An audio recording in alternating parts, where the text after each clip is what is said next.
National international news में आपका खैर मकदम है। मैं मोहम्मद शहबाज। आगे बढ़ने से पहले नजर डालेंगे सुर्खियों पर। रूस को हथियार देना चीन की फाश गलती होगी। वो रूस को यूक्रेन के खिलाफ असलहा देने पर कर रहा है गौर, और अगर ऐसा किया गया तो ये बहुत बड़ी होगी गलती। अमेरिका का इंतबाह। शाम के दारुल हुकूमत दमिश्क पर इसराइल के फ़ज़ाई हमले में 15 अफराद हलाक और मुतअद्दिद ज़ख्मी। हिंदुस्तानी इंश्योरेंस कंपनियों पर खूब हो रहे हैं साइबर अटैक। जनवरी में रोजाना 16 लाख से ज़्यादा बार हुआ हमला। यूपी असम्बली में मीडिया अहलकारों के साथ मारपीट। जमहूरियत के लिए संगीन खतरा। सहाफ़ी तबकों में सख्त नाराज़गी।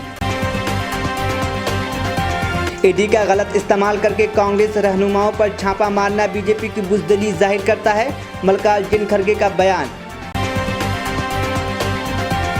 दिल्ली में निजी बाइक टैक्सी पर लगी पाबंदी।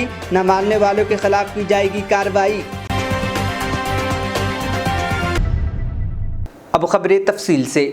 अमेरिका ने चीन पर इल्ज़ाम लगाया कि वो रूस को यूक्रेन के खिलाफ असलहा देने पर गौर कर रहा है, और अगर ऐसा किया गया तो ये बहुत बड़ी गलती होगी।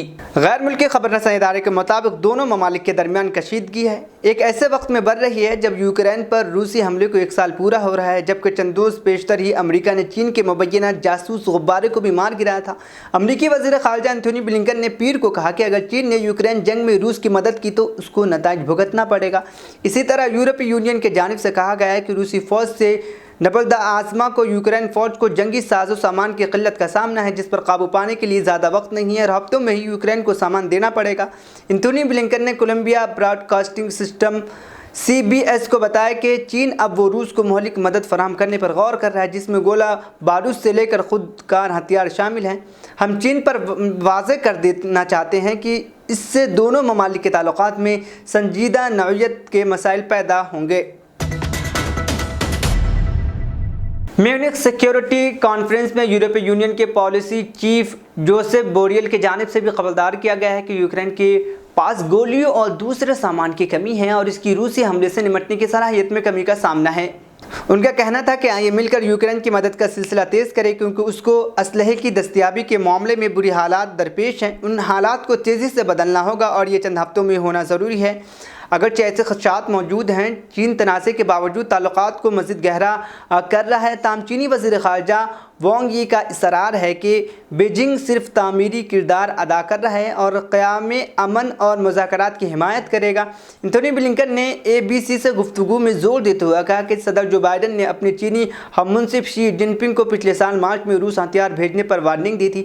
ज़राए का कहना था कि तब से लेकर चीन मोहतात रहा और लाइन क्रॉस नहीं की, और लाइन क्रॉस न करते हुए हथियारों की फराहमी भी रोक दी। अमेरिकी पार्लियामेंट के रुकन लेट्सी ग्राहम जो म्यूनिख सिक्योरिटी कॉन्फ्रेंस में शरीक हुए, उनका कहना है रूस को हथियार की फराहमी चीन की एक फाश गलती होगी। उनके मुताबिक ये चीन के लिए इंतहाई बेवकूफ़ाना हरकत होगी, जो ऐसे ही जैसे टाइटैनिक फिल्म देखने के बाद भी इस पर सफ़र के लिए टिकट खरीदी जाए। शाम के दारुल हुकूमत दमिश्क पर इजरायली फ़ज़ाई हमले में 15 अफराद हलाक और मुतअद्दिद ज़ख्मी हो गए। सरकारी मीडिया रिपोर्ट के मुताबिक इसराइल ने फ़ज़ाई हमले में वस्ती दमिश्क के एक रिहायशी मोहल्ले को निशाना बनाया।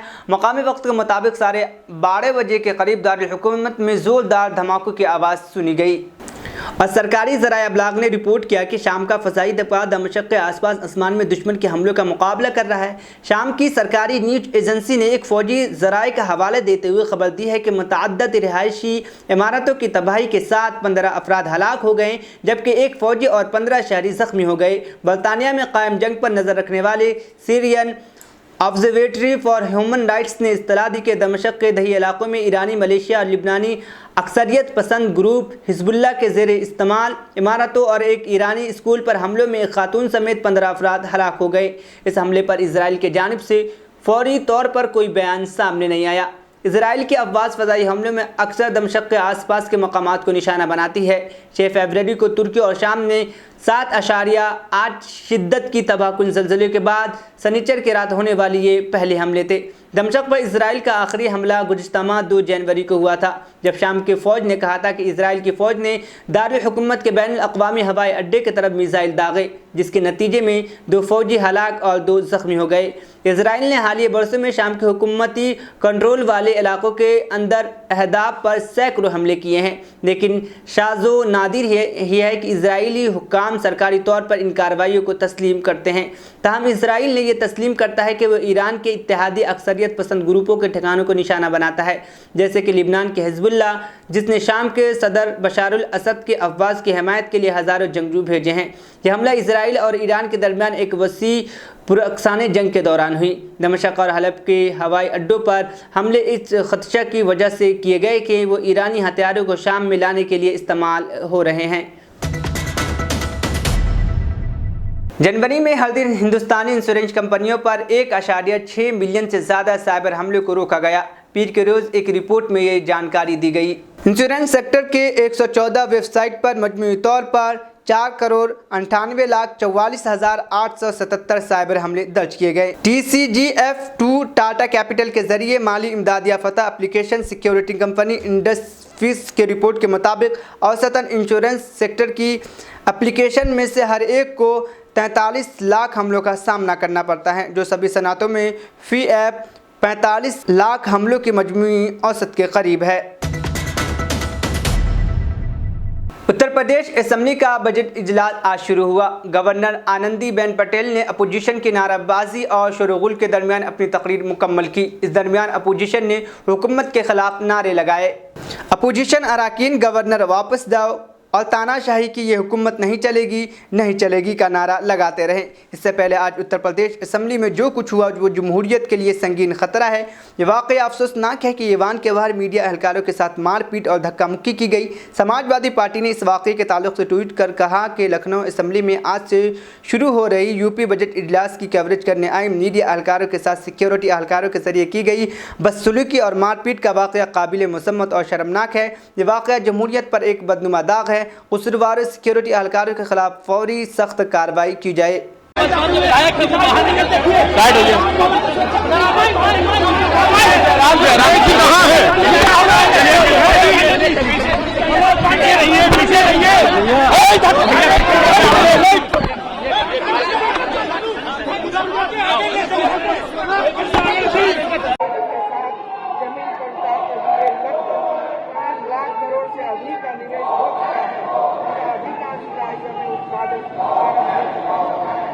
प्रदेश के समग्र विकास के निर्देश समिति 2023 भागीदारी के। गुजरात की ठाकुर बिरादरी ने लड़कियों की मोबाइल फ़ोन के इस्तेमाल पर पाबंदी लगा दी। बिरादरी ने रवायत में इस्तिलाह के लिए करारदाद मंजूर करते हुए लड़कियों को मोबाइल फ़ोन के इस्तेमाल करने से रोकने का फैसला किया। मोहब्बत के रिश्तों, लड़कियों और लड़कों के दरमियान दोस्ती या बैन ज़ाती शादियों का जिक्र किए बगैर कम्युनिटी का मौक़िफ़ था कि नाबालिग लड़कियों में मोबाइल फ़ोन का इस्तेमाल बहुत से गलत चीज़ों का बास बन रहा है, इसलिए मोबाइल फ़ोन के इस्तेमाल पर पाबंदी आयद करने की ज़रूरत है। कांग्रेस के MLA वाओगिनी बेन ठाकुर की मौजूदगी में यह करारदाद मंजूर की गई। यह तकरीब इतवार को बनासकांठा ज़िले के भाबर तालुका लोनसीला गांव में हुई। उन्होंने मंगनी और शादी के तकरीबात में मेहमानों की तादाद को महदूद करने का इस्तिलाही कदम भी उठाया। तजवीज़ के मुताबिक मंगनी या शादी के तकरीब में सिर्फ 11 अफराद को शिरकत करनी चाहिए। हर वो गांव जिसमें ठाकुर बिरादरी के अफराद की अच्छी तादाद है वहाँ इज्तिमाई शादियों का अहतमाम किया जाए और शादी और मंगनी पर होने वाले अखराजात को कंट्रोल किया जाए। शादी में DJ साउंड सिस्टम नहीं रखा जाए। कांग्रेस पार्टी सदर मल्लिकार्जुन खड़गे ने कांग्रेस लीडरों के घर पर छापे मारने पर मोदी हुकूमत को निशाना बनाया।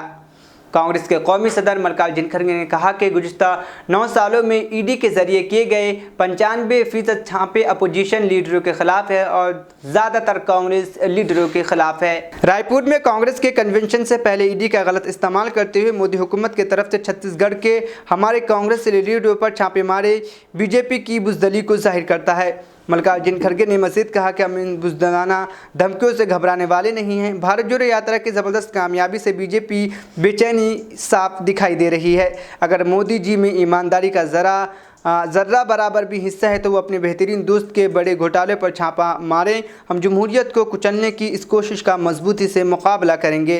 बड़ा एक क्या कहूँ, हंसना भी आता है। उन्होंने मेरे ऐसे ऐसे लफ्ज निकाल दिए। मैंने पेज नंबर 48 पे कहा था आपकी चुप्पी साधने की वजह से और मौनी बाबा बनने की वजह से ये परिस्थिति आई है। ये मोदी साहब भी वहाँ थे और ये मौनी बाबा का शब्द उन्होंने अनेक बार नरसिंह राव जी के खिलाफ और मनमोहन सिंह जी के खिलाफ बोले। वो अनपार्लियामेंट्री नहीं था, वो निकाले नहीं उस वक्त, ये इसको निकाले। आप कैसे, और एक दूसरी पन्ना 54 पे आप कैसे ऐसा बोल रहे हैं, मुझे बोलना भी आप सिखाएंगे। मैंने कहा, क्योंकि जब चेयरमैन साहब मुझे कहे कि भाई आप ठीक बोलिए, तब मैंने बोला साहब आप क्या मुझे बोलना भी सिखाएंगे? तो वो भी आपत्तिजनक हो गई, वो भी निकाल दिए। इसमें पार्लियामेंट्री अनपार्लियामेंट्री क्या है? और पन्ने 55 पे वे चंद उद्योगपतियों के क्यों खिला रहे हैं? मोदी जी के एक नज़दीकी दोस्त की दौलत आज वो दोस्त मेहरबान हो गए हैं और बड़ी, यानी हमने जो हमारे पास जो आंकड़े थे, आंकड़ों के साथ हमने बोला कि उसकी संपत्ति पहले क्या थी, उसके बाद किस ढंग से बढ़ी, उसके बाद में आज 12-13 लाख करोड़ के मालिक कैसे बने, यह हमने वहाँ पर रखा। इसको भी उनकी आपत्ति थी। और हर बात को आप ऑथेंटिक करो, ऑथेंटिक। अरे हमारे पास अखबार से मालूमात जो हासिल जारी करते हैं, टीवी से जारी करते हैं, आप लोगों से लेते हैं, जनता के पास जाते हैं तो हम लेते हैं। तो हर बात को ऑथेंटिसिटी क्या है वो निकाल दिए।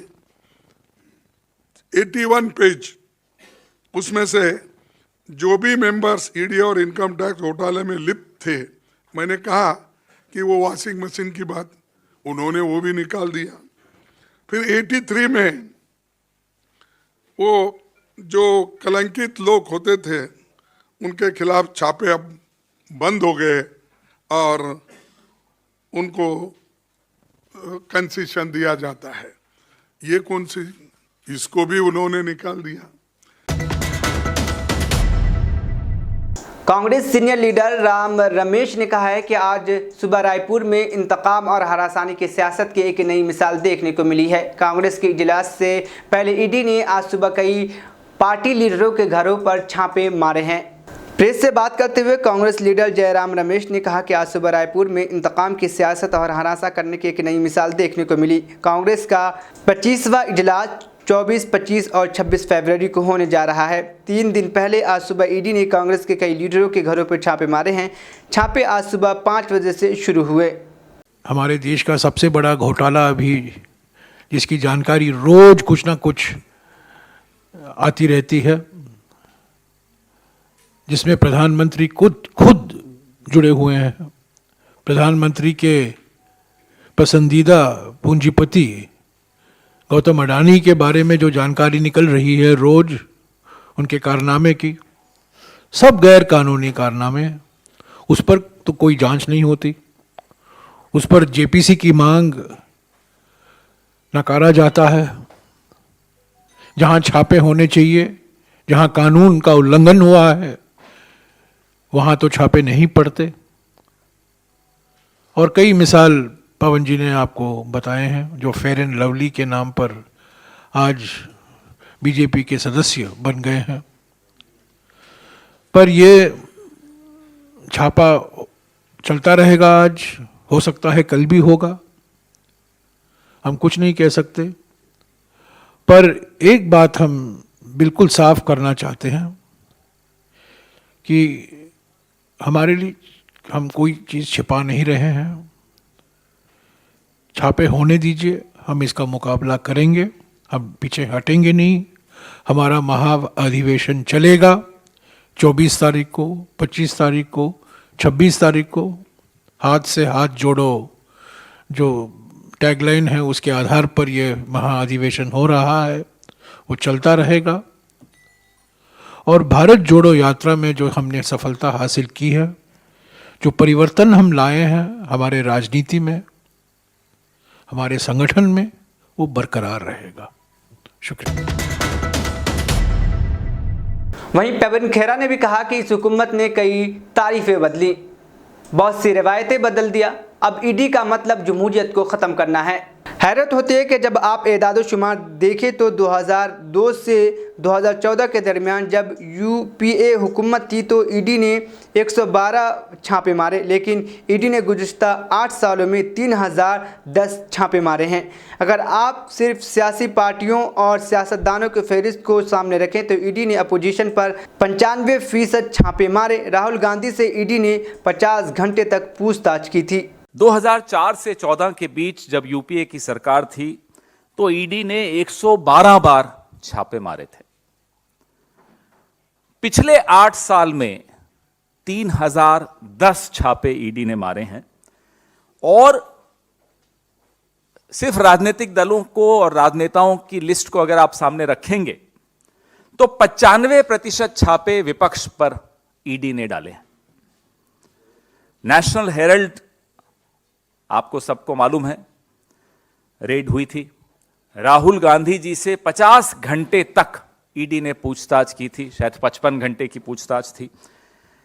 हमारी पूर्व अध्यक्षा श्रीमती सोनिया गांधी से लगातार 3 दिन तक पूछताछ की ईडी ने। हमारे वर्तमान अध्यक्ष मल्लिकार्जुन खड़गे जी के से भी पूछताछ हुई, 7-8 घंटे की पूछताछ उनसे हुई। और अब छत्तीसगढ़ में आज सुबह से लगातार रेड्स चल रही हैं। भारत जोड़ो यात्रा की सफलता से तो बौखलाए हुए हैं ही प्रधानमंत्री जी और उनकी पार्टी। हमारा महाअधिवेशन भी वहां होने वाला है, ये आप सब जानते हैं। वरिष्ठ नेताओं पर, हमारे ट्रेजरर पर, हमारे कुछ एमएलएस पर, कुछ निगम के चेयरमैन पर, एक प्रवक्ता पर, इन सब के यहां आज सुबह से रेड डाली जा रही है। मैं नाम भी बता देता हूं। हमारे कोषाध्यक्ष हैं रामगोपाल अग्रवाल जी, हमारे भिलाई के युवा विधायक देवेंद्र यादव जी, गिरीश देवांगन एक निगम के चेयरमैन हैं, आरपी सिंह एक प्रवक्ता हैं, विनोद तिवारी हैं और सनी अग्रवाल ये भी एक निगम के चेयरमैन हैं। इनके कार्यालयों पर, इनके निवासों पर सुबह से ईडी की कार्रवाई चल रही है। दिल्ली में निजी बाइक के तिजारती इस्तेमाल पर पाबंदी लगा दी गई है। दिल्ली हुकूमत के महकमे ट्रांसपोर्ट ने पब्लिक नोटिस जारी किया है। नोटिस के मुताबिक पाबंदी के बाद भी अगर निजी मोटरसाइकिल का इस्तेमाल टैक्सी में होता है तो सड़कों पर चलती है तो उनके चालान काटे जाएंगे। इसके अलावा लाइसेंस भी मनसूख कर दिया जाएगा। इस सर्विस से वाबस्ता तमाम एग्रीगेटर्स को भी खबरदार कर दिया गया है कि अगर वो अपने प्लेटफॉर्म, मोबाइल ऐप, वेबसाइट पर बुकिंग जारी रखेंगे तो उनके खिलाफ मोटर व्हीकल एक्ट के तहत कार्रवाई की जाएगी, जिसमें 1 लाख रुपए जुर्माना लगाया जा सकता है। शरपसंदों ने कल यानी इतवार 19 फरवरी को देर शाम दिल्ली में कुल हिंद मजलिस इत्तेहादुल मुस्लिमीन AIMIM के सरबराह असदुद्दीन ओवैसी के घर पर पथराव किया। पथराव के बाद ओवैसी के घर की खिड़कियों के शीशे तोड़ दिए गए। इस वाक़े की दिल्ली पुलिस ने तस्दीक की है। घर पर पथराव के बाद असदुद्दीन ओवैसी ने पुलिस से रब्ता किया और वाक़े की इत्तला दी। AIMIM के सरबराह असदुद्दीन ओवैसी ने इल्ज़ाम लगाया कि कुछ नामालूम शरपसंदों ने दिल्ली में उनकी रिहाइशगाह पर पथराव किया। ये वाक़या शाम 5:30 बजे अशोक रोड इलाके में पेश आया। इत्तला के बाद एडिशनल DCP की क़यादत में दिल्ली पुलिस की एक टीम ने ओवैसी के घर का दौरा किया और जाए वक़ुआ के शवाहिद इकट्ठे किए। आखिर में सुर्ख़ियां एक बार फिर। रूस को हथियार देना चीन की फाश गलती होगी। वो रूस को यूक्रेन के खिलाफ असलहा देने पर कर रहा है गौर, और अगर ऐसा किया गया तो ये बहुत बड़ी होगी गलती, अमेरिका का इंतबाह। शाम के दारुल हुकूमत दमिश्क पर इजराइल के फ़ज़ाई हमले में 15 अफराद हलाक और मुतअद्दिद ज़ख्मी। हिंदुस्तानी इंश्योरेंस कंपनियों पर खूब हो रहे हैं साइबर अटैक। जनवरी में रोजाना 16 लाख से ज़्यादा बार हुआ हमला। यूपी असम्बली में मीडिया अहलकारों के साथ मारपीट, जमहूरियत के लिए संगीन खतरा, सहाफ़ी तबकों में सख्त नाराजगी। ईडी का गलत इस्तेमाल करके कांग्रेस रहनुमाओं पर छापा मारना बीजेपी की बुज़दिली जाहिर करता है, मल्लिकार्जुन खड़गे का बयान। दिल्ली में निजी बाइक टैक्सी पर लगी पाबंदी, न मानने वालों के खिलाफ की जाएगी कार्रवाई। नेशनल इंटरनेशनल न्यूज़ यहीं पर इख्तिताम पसीद हुआ। मुझे दीजिए इजाज़त, फिर होगी कल मुलाकात। अल्लाह हाफिज़।